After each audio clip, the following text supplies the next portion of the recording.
You're on record, I think, last week as saying that you'd like to maybe explore a job in the front office for a team. We were wondering, do you have a resume? Oh, I got a great resume. Is it printed out? Like, did you go to Kinko's, or do you just take pictures of your Super Bowl rings? Like I'm going to have to see a little bit more, Troy. Yeah, no, I think most people would. I mean, I don't know what John Lynch's resume was either, but to say, do I want to be?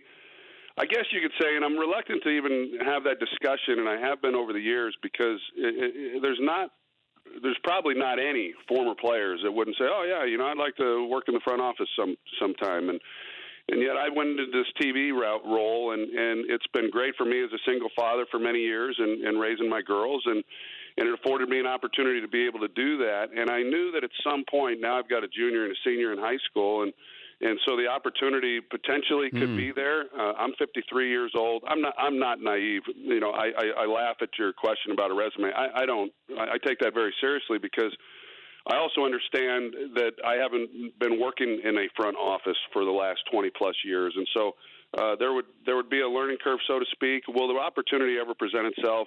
Probably not. And if it were to come up, would I actually take the job? I don't know. It would depend on where it is, who it's with, and there's a lot of factors that go into that. But it is a job that I think I'd be very good at, and I think that if my time comes and goes and I never got the opportunity to do that, I think I'd always sit there and question as to whether or not I could have done the job. So that's kind of where it ends. It's not me being naive and saying, oh, yeah, hand it over to me, let me show you how it's done. It's nothing like that. I think it's not ego. It's just having been in a locker room, having been on championship teams, having traveled the league for the last 20 years in broadcasting and been around some really great minds and great organizations. I think it'd be interesting for me to see if it's something that I couldn't conquer. But you made some headlines saying you probably wouldn't do it with the Cowboys. Is that being fair to paraphrase you, that if you had that opportunity? No. What I said is that it's most unlikely that it would ever. It's unlikely it would happen anywhere, but it's most unlikely that it would happen here in Dallas, just because of the structure of the organization, and of course Jerry being the owner, general manager, and his sons being involved. It's just I think that things are kind of in place as to how that's going to be, and it's been that way for a long, long time. So I don't think, not only myself, I don't think this is not a criticism. I just don't think Jerry Jones will bring anybody in that would serve in a capacity such as one that I would prefer. All right. I think the media probably wanted to look at this as you taking a shot at Jerry. No, I know the Cowboys very well, and obviously, and the structure of it, as I said, has not changed since I was playing. So when I look at the Cowboys and I say, boy, is there a team that I feel that I could help? I guess the Cowboys would be the team that I feel that I could help the most, because it's the team that I know the most, and I know how things are done, and I know how things might be able to be improved. I go back to, I think I met you, well, I talked to you at Joe Buck's golf tournament, celebrity golf tournament. I don't even think you had done a game yet. And I remember, right, yeah. And we were sitting in a conference room, and I was doing an interview. Yep. And I remember saying, can you be honest? Like, that's the hard thing for players because they want to play nice. I mentioned this, I think it was 2 weeks ago, I brought it up.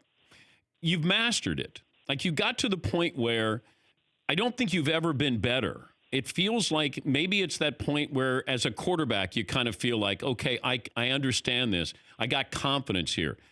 But I've heard a different you this year for some reason than I have in previous years. Is there anything different?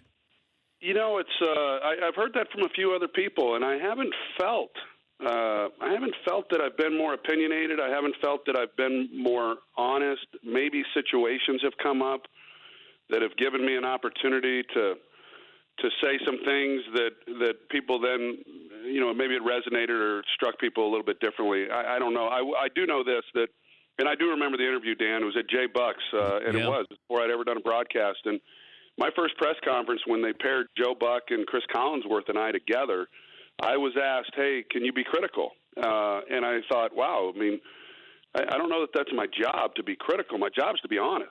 And if criticism is what's required, then I have the obligation to do that. But I think there's a notion amongst the media that as an analyst, you just have to be critical, and they want to hear you bash on the coaches or the players. And I have great respect for those people. I know how hard this game is, but I think as I've gotten further removed from the game, I still maintain a healthy respect for all of those involved. But maybe it's social media. Maybe it's just that, you kind of get hardened a little bit, I guess, for lack of a better word, in the criticisms of your own. I mean, I'm not if I'm critical of a call or a play or something of that nature, I get it just as much on the other end myself. You know that as well. And I think maybe you just kind of say, hey, just be as honest as you can and be fair. And that's how I've tried to go about doing it really throughout my career. But I've had a number of other people say the same thing as what you just asked. I kind of gave you a big compliment there. You didn't really pay it back. So well, maybe. I mean, it's a little Dan, awkward. I don't think you've been better ever either. I think you're at your best right now. I'll take it, Troy. I'll take it.